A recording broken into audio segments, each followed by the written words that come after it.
1. Green-billed toucan.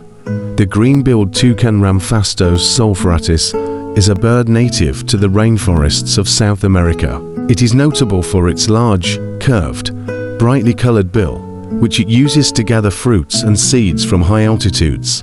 Males and females have similar bills and plumage. 2. Blue hummingbird.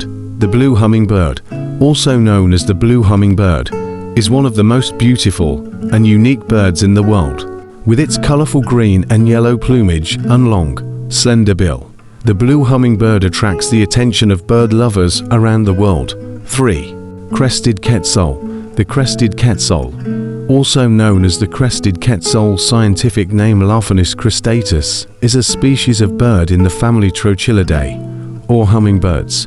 They are found in the rainforests of Central and South America, including Bolivia, Colombia, Ecuador, Peru and Venezuela.